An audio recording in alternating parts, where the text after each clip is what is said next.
ಉನ್ಮಾದಿಯೊಬ್ಬರು ಅಥವಾ ಅಧಿಕಾರದ ಗದ್ದುಗೆಯಲ್ಲಿ ಕೂತಂಥವರು ಆತುರದ ಮತ್ತು ಭಾವನಾತ್ಮಕ ವಿಚಾರಗಳಿಗೆ ತಮ್ಮ ನಿರ್ಧಾರಗಳನ್ನು ಏಕಾಏಕಿ ಬದಲಿಸ್ತಾ ಹೋದರೆ ಏನಾಗತ್ತೆ? ಒಂದಿಡೀ ವ್ಯವಸ್ಥೆ, ಒಂದಿಡೀ ದೇಶದ ಅರ್ಥವ್ಯವಸ್ಥೆ ಎಲ್ಲಿಗೆ ಬೇಕಾದರೂ ಬಂದು ನಿಲ್ಲತ್ತೆ. ಇವತ್ತು ಅಮೇರಿಕ ವಿಶ್ವದ ಹಿರಿಯಣ್ಣ, ಪ್ರಜಾಪ್ರಭುತ್ವ ದೇಶ, ದೊಡ್ಡ ಪ್ರಜಾಪ್ರಭುತ್ವ ದೇಶ. ಆದರೆ ಅದು ಭಾರತದ ಮೇಲೆ ನೆಟ್ಟಿರುವಂತಹ ಕೆಂಗಣ್ಣು, ಅದು ನೋಡಿ 50% ಭಾರತದ ಮೇಲಿನ ಸರಕುಗಳ ಮೇಲೆ ತೆರಿಗೆಯನ್ನು ಹಾಕಿರುವಂತಹ ಟ್ರಂಪ್ ಅವರ ನಡೆ ಬಹುದೊಡ್ಡ ರಾಜಕೀಯ ಧ್ರುವೀಕರಣಕ್ಕೆ ಮತ್ತು ರಾಜಕೀಯ ಧ್ರುವೀಕರಣ ಅಂದರೆ ಆರ್ಥಿಕ ನೀತಿಗಳಿಗೆ ಅಂತಾರಾಷ್ಟ್ರೀಯ ಮಟ್ಟದಲ್ಲಿ ವೇದಿಕೆಯನ್ನು ಸಜ್ಜುಗೊಳಿಸ್ತಾ ಇದೆ. ಖುದ್ದು ಪ್ರಧಾನಿ ಮೋದಿಯವರಿಗೆ ಒಂದು ಸಲ ಅಲ್ಲ 4 ಸಲ ಡೊನಾಲ್ಡ್ ಟ್ರಂಪ್ ಅವರು ಕಾಲ್ ಮಾಡಿದರು. ಆದರೂ ಕೂಡ ಪ್ರಧಾನಿ ಮೋದಿಯವರು ಆ ಫೋನನ್ನು ಸ್ವೀಕರಿಸಿಲ್ಲ ಅನ್ನೋದನ್ನು ಕೆಲವು ಅಂತಾರಾಷ್ಟ್ರೀಯ ಮಾಧ್ಯಮಗಳು ಬಿತ್ತರಿಸಿರುವಂತಹ ವರದಿ ಮತ್ತು ಅಂಕಣಗಳಲ್ಲಿ ದಾಖಲಾಗಿರುವಂತಹ ವಿಚಾರ. ಏನಾಗ್ತಿದೆ ನೋಡಿ, ಅಮೆರಿಕಾದ ಈ ನೀತಿಯಿಂದಾಗಿ ಭಾರತದ 1 GDP ಅಷ್ಟು ಬೆಳವಣಿಗೆ ಕುಂಠಿತ ಆಗತ್ತೆ. ಸಾಕಷ್ಟು ಅರ್ಥಶಾಸ್ತ್ರಜ್ಞರು ಬೇರೆ ಬೇರೆ ರೀತಿ ಒಂದು ಅಂದಾಜು ಮಾಡ್ತಿರೋ ಪ್ರಕಾರ 2 ಲಕ್ಷ ಕೋಟಿಯಿಂದ 4 ಲಕ್ಷ ಕೋಟಿಯ ತನಕ ಹಣಕಾಸಿನ ಹೊರೆ ಭಾರತಕ್ಕೆ ಬೀಳುತ್ತೆ. The chambers of trade industry ಪ್ರಕಾರ 4 ಲಕ್ಷ ಕೋಟಿ ತನಕ ಹೊಡೆತ ಬೀಳುತ್ತೆ ಭಾರತಕ್ಕೆ. ಏನಾಗ್ತಿದೆ ನೋಡಿ, ಭಾರತದ ಸರಕುಗಳ ಮೇಲೆ ಅಮೆರಿಕ ಅಧ್ಯಕ್ಷ ಡೊನಾಲ್ಡ್ ಟ್ರಂಪ್ ವಿಧಿಸಿದ್ದ 25% ಪ್ಲಸ್ 25% ಸುಂಕ ಅಧಿಕೃತವಾಗಿ ಜಾರಿಗೆ ಬಂದಿರುವ ಸಂದರ್ಭದಲ್ಲಿ ಆ ಕಡೆ ರಷ್ಯಾ ಮಹತ್ವದ ಸಂದೇಶ ನೀಡಿತ್ತು. ಅದರ ಜೊತೆಯಲ್ಲಿ ಈಗ ಚೀನಾ ಕೂಡ ಬೇರೆಯದ್ದೇ ಮೆಸೇಜನ್ನು ಭಾರತಕ್ಕೆ ಕೊಟ್ಟಿದೆ. ಈ ಸಂದರ್ಭದಲ್ಲಿ ಟ್ರಂಪ್ ಅವರು 4 ಸಲ ಫೋನ್ ಮಾಡಿದ್ದಾರೆ.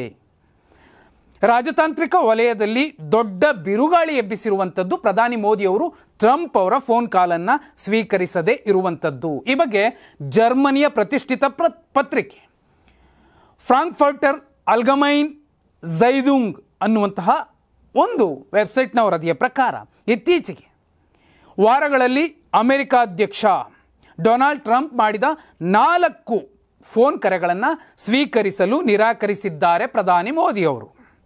ಜಪಾನ್ನ ನಿಕ್ಕಿ ಏಷ್ಯಾ ಪತ್ರಿಕೆಯು ಕೂಡ ಇದೇ ರೀತಿಯಾದಂತಹ ವರದಿಯನ್ನು ಮಾಡಿರುವಂಥದ್ದು. ಇದೆಲ್ಲವೂ ಕೂಡ ಪ್ರಧಾನಿ ಮೋದಿಯವರು ಅಮೇರಿಕಾದ 50% ಟ್ಯಾಕ್ಸ್ನ ಒಂದು ನೀತಿ ಏನಿತ್ತು ಅದಕ್ಕೆ ನೇರ ಕಟು ವಿರೋಧವನ್ನು ವ್ಯಕ್ತಪಡಿಸಿದ್ದಾರೆ ಅನ್ನುವಂಥದ್ದು ಸ್ಪಷ್ಟ ಆಗುತ್ತೆ. ಏನಾಗುತ್ತೆ ಇದರಿಂದ ನೋಡಿ, ಜವಳಿ ಮತ್ತು ಸಿದ್ಧ ಉಡುಪುಗಳ ಒಂದು ಉದ್ಯಮ ಏನಿದೆ ಇದಕ್ಕೆ ಬಹುದೊಡ್ಡ ಹೊಡೆತ ಬೀಳುತ್ತೆ. ವಾರ್ಷಿಕವಾಗಿ $10.8 ಬಿಲಿಯನ್ ಹೆಚ್ಚು ರಫ್ತಾಗ್ತಿರುವಂತಹ ಈ ಉತ್ಪನ್ನಗಳಿಗೆ ಎಂಥ ಹೊಡೆತ ಬೀಳುತ್ತೆ ಅಂದರೆ ಈ ಕ್ಷೇತ್ರದಲ್ಲಿ 63.9% ಶುಂಕ ಬೀಳಲಿದೆ. ಇದಲ್ಲದೆ ಗುಜರಾತ್ನ ಬಹುಮುಖ್ಯ ಉದ್ಯಮ ರತ್ನಾಭರಣಗಳ ಉದ್ಯಮ, ಇದ್ರ ಮೇಲೂ ಕೂಡ 52.1% ಸುಂಕ ಬೀಳುತ್ತೆ.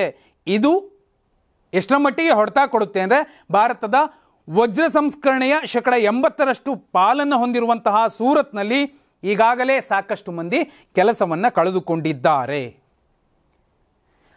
ಸಮುದ್ರೋತ್ಪನ್ನಗಳ ಮೇಲೂ ಕೂಡ ಬಹುದೊಡ್ಡ ಹೊಡೆತ ಬೀಳುತ್ತೆ, ಅದರಲ್ಲೂ ಸೀಗಡಿಗೆ. ಯಾಕಂದರೆ 15% ಸುಂಕ ಇದ್ರ ಮೇಲೆ ಇರುವಂತಹ ಸಂದರ್ಭದಲ್ಲಿ ಭಾರತಕ್ಕೆ ತೀವ್ರ ಪೈಪೋಟಿ ಕೊಡುವಂತಹ ಸಾಧ್ಯತೆ ಇದೆ. ಇದಲ್ಲದೆ ನೋಡಿ, ಆಟೋಮೊಬೈಲ್ಸ್ ಕ್ಷೇತ್ರ, ರಾಸಾಯನಿಕ ಮತ್ತು ಕೃಷಿ ಉತ್ಪನ್ನಗಳ ಕ್ಷೇತ್ರ, ಇಲ್ಲೆಲ್ಲವೂ ಕೂಡ ಬಹುದೊಡ್ಡ ಹೊಡೆತ ಬೀಳುತ್ತೆ. ಭಾರತದ ಮುಂದೆ ಇರುವಂತಹ ಆಯ್ಕೆಗಳೇನಿರಬಹುದು ನೋಡಿ, ಟ್ರಂಪ್ ಸುಂಕ ವ್ಯವಸ್ಥೆ ಭಾರತ ತಿರುಗೇಟು ನೀಡೋದಕ್ಕೆ ಒಂದು ಒಳ್ಳೆ ಟೈಮ್ ಇದು. ಅಮೆರಿಕಾಗೆ ಪರ್ಯಾಯ ಮಾರುಕಟ್ಟೆಯನ್ನು ಸೃಷ್ಟಿಸುವಂತಹ ಪ್ರಯತ್ನಗಳು ಈಗ ನಡೆಯುತ್ತೆ. ಇದೇ ಕಾರಣಕ್ಕೋಸ್ಕರ ಮೋದಿಯವರು ಕೆಲವೇ ದಿನಗಳಲ್ಲಿ ಚೀನಾಕ್ಕೆ ಭೇಟಿ ಕೊಡೋರಿದ್ದಾರೆ. ಇದರ ಜೊತೆ ರಷ್ಯಾ ಮತ್ತು ಚೀನಾ ಕೂಡ ಭಾರತಕ್ಕೆ ಹತ್ತಿರವಾಗ್ತಿರುವಂಥದ್ದನ್ನು ನೋಡ್ತಿರುವಂತಹ ಅಮೇರಿಕ, ಯಾಕಂದರೆ ಭಾರತ ಅತಿ ದೊಡ್ಡ ಪ್ರಜಾಪ್ರಭುತ್ವ ವ್ಯವಸ್ಥೆ ಇರುವಂತಹ ರಾಷ್ಟ್ರ, ಅಮೇರಿಕ ಪಾಲಿಗೆ ದೊಡ್ಡ ಮಾರುಕಟ್ಟೆ ಕೂಡ ಹೌದು. ಇಂತಹ ಸಂದರ್ಭದಲ್ಲಿ ಒಬ್ಬ ಉನ್ಮಾದಿ ನಾಯಕ ಯಾವ ರೀತಿ ನಿರ್ಧಾರ ತಗೊಂಡ್ರೆ ಏನಾಗುತ್ತೆ ಅನ್ನೋದಕ್ಕೆ ಮುಂದಿನ ದಿನಮಾನಗಳಲ್ಲಿ ಬಹುದೊಡ್ಡ ಸಂದೇಶವನ್ನು ಪ್ರಧಾನಿ ಮೋದಿಯವರು ಕೊಡ್ತಾರೆ. ಅದಕ್ಕೂ ಮುಂಚೆ ಭಾರತದ ಆಪ್ತ ಮಿತ್ರ ಮತ್ತು ಅನಾದಿ ಕಾಲದಿಂದಲೂ ಸ್ನೇಹದಿಂದ ಇರುವಂತಹ ರಷ್ಯಾ, ನೀವು ಅಲ್ಲಿ ತನಕ ಹೋಗೋದು ಬೇಕಿಲ್ಲ, ಇಲ್ಲಿಗೆ ಬನ್ನಿ ಅನ್ನೋ ಮೆಸೇಜ್ ಕೊಟ್ಟ ಮೇಲಂತೂ ಅಮೇರಿಕ ಮತ್ತಷ್ಟು ಖಿನ್ನತೆಗೆ ಒಳಗಾಗುವಂತಹ ಸಾಧ್ಯತೆಗಳಿದೆ. ಯಾಕೆ ನೋಡಿ, ಅಮೇರಿಕ ಹಾಗೂ ಭಾರತದ ಬಿಕ್ಕಟ್ಟಿನ ನಡುವೆ ಭಾರತ ಹಾಗೂ ಚೀನಾ ಹೊಂದಾಗುತ್ತಿರುವಂಥದ್ದು ಅಮೇರಿಕದ ರಾಜಕೀಯ ನಾಯಕರನ್ನು ಕಂಗೆಡಿಸಿದೆ. ಚೀನಾವನ್ನು ನಿಯಂತ್ರಿಸಲು ಭಾರತವನ್ನು ಕೇಂದ್ರವಾಗಿಟ್ಟುಕೊಂಡು ಅಮೇರಿಕ ರೂಪಿಸಿದ್ದ ಇಂಡೋ ಪೆಸಿಫಿಕ್ ಒಕ್ಕೂಟದ ಕಲ್ಪನೆ ಕುಸಿದು ಬೀಳುತ್ತೆ.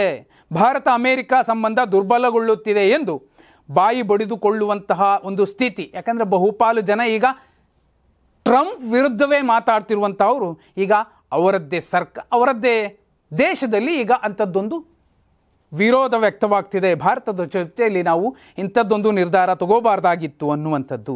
ಈ ಬೆಳವಣಿಗೆಯನ್ನು ಚೀನಾ ಮತ್ತು ರಷ್ಯಾ ಎರಡೂ ಕೂಡ ಸ್ವಾಗತಿಸಿದ್ದು ಅಮೇರಿಕಾಗೆ ಪರ್ಯಾಯ ಜಾಗತಿಕ ಶಕ್ತಿಯನ್ನು ಸೃಷ್ಟಿಸಲು ಎದುರು ನೋಡ್ತಿವೆ. ಅಲ್ಲಿಗೆ ಅಮೇರಿಕ ಹಿರಿಯಣ್ಣ, ವಿಶ್ವದ ಹಿರಿಯಣ್ಣ ಅನ್ನುವಂಥ ಒಂದು ದೊಡ್ಡ ಹಣೆಪಟ್ಟಿ ಏನಿತ್ತು, ಬೋರ್ಡ್ ಹಾಕ್ಕೊಂಡಿದ್ರು, ಆ ಬೋರ್ಡ್ ಕಳಚಿ ಬೀಳುತ್ತೆ ಈ ಥರದ ನಿರ್ಧಾರಗಳಿಂದ. ಏನಾಗಬಹುದು? ಪ್ರಧಾನಿ ನರೇಂದ್ರ ಮೋದಿ ಅವರು ಕೆಲವೇ ದಿನಗಳಲ್ಲಿ ಚೀನಾಗೆ ಭೇಟಿ ಕೊಡೋರಿದ್ದಾರೆ.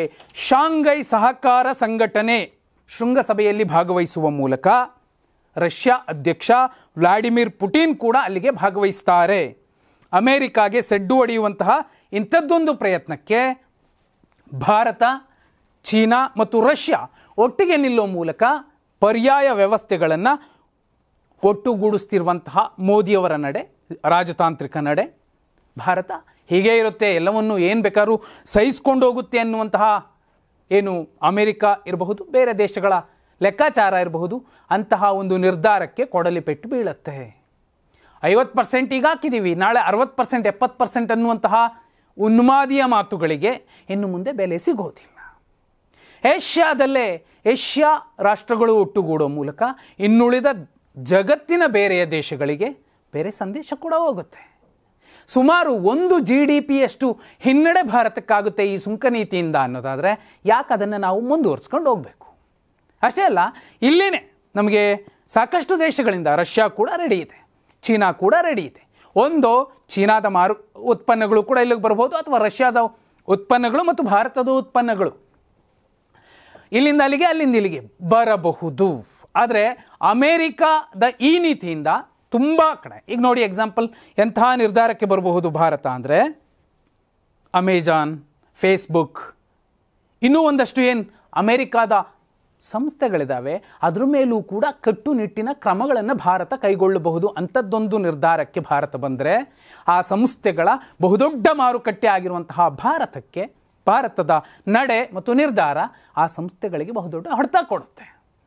ಆ ಕಾರಣಕ್ಕೋಸ್ಕರನೇ ಹೇಳಬಹುದು ಟ್ರಂಪ್ ಅವರು, ನೀವು ಅಲ್ಲಿಗೆ ಹೋಗಿ ನೀವೆಲ್ಲ ನಿಮ್ಮ ಸಂಸ್ಥೆಗಳನ್ನು ಬೆಳೆಸೋಕೆ ನಿಂತರೆ ನಿಮಗೆ ಸರಿಯಾದ ಟ್ಯಾಕ್ಸ್, ಅದೇ ಮಾತನ್ನು ಹೇಳಿದ್ದಿತ್ತು. ಆದರೆ ಒಬ್ಬ ಉನ್ಮಾದಿ ಟ್ರಂಪ್ ನಿರ್ಧಾರ ಭವಿಷ್ಯದಲ್ಲೂ ಕೂಡ ಬಹುದೊಡ್ಡ, ಯಾಕಂದರೆ ಆಲ್ಟರ್ನೇಟಿವ್ ಅನ್ನೋದು ಸೃಷ್ಟಿ ಆಗೇ ಆಗತ್ತೆ. ಆದರೆ ಟ್ರಂಪ್ ಮತ್ತು ಮೋದಿಯವರ ಸಂಬಂಧ ಮೊದಲಿಂದ ಹೇಗಿತ್ತು, ಇದೇ ಟ್ರಂಪನ್ನು ಗೆಲ್ಲಿಸೋದಕ್ಕೆ ಮೋದಿಯವರು ಹೋಗಿದ್ರು. ಆದರೆ ಈಗ ಬದಲಾವಣೆ ಆಗ್ತಿದೆ. ಯಾಕಂದರೆ ದೇಶ ಮುಖ್ಯ ಆಗತ್ತೆ, ಸ್ನೇಹ ಅದರ ಆಚೆಗೆ ಬೇರೆ ಇತ್ತು. ರಾಜತಾಂತ್ರಿಕ ವ್ಯವಸ್ಥೆಯಲ್ಲಿ ಮದ್ದುಗುಂಡುಗಳೇ ಮಾತಾಡೋದಿಲ್ಲ, ನೀತಿ ನಿರ್ಧಾರಗಳು ಮಾತಾಡ್ತವೆ. ಆ ವಿಷಯಕ್ಕೆ ಬಂದಾಗ ಟ್ರಂಪ್ ಅವರ 50% ಟ್ಯಾಕ್ಸ್ ಬಹುದೊಡ್ಡ ಅಟಾಮ್ ಬಾಂಬ್ನಂಥದ್ದು. ಬೇರೆ ಬೇರೆ ದೇಶಗಳು ಕೂಡ ಈಗ ಒಟ್ಟುಗೂಡೋ ಮೂಲಕ ಭಾರತದ ಜೊತೆಯಲ್ಲಿ ನಿಂತು, ರಷ್ಯಾ ನಿಂತಿದೆ, ಚೀನಾ ನಿಂತಿದೆ, ಇನ್ನುಳಿದ ದೇಶಗಳು ನಿಲ್ತಿವೆ. ಒಂದು ಪರ್ಯಾಯ ವ್ಯವಸ್ಥೆ ಸೃಷ್ಟಿಯಾಗುವ ಮೂಲಕ ಅಮೇರಿಕ ವಿಶ್ವದ ಹಿರಿಯಣ್ಣ ಅನ್ನುವಂತಹ ಪಟ್ಟ ಕಳಚಿ ಬೀಳುತ್ತೆ ಇಂತಹ ನೀತಿ ನಿರ್ಧಾರಗಳಿಂದ ಅನ್ನೋ ಸಂದೇಶ ರವಾನಿಸ್ತಿದ್ದಾರೆ.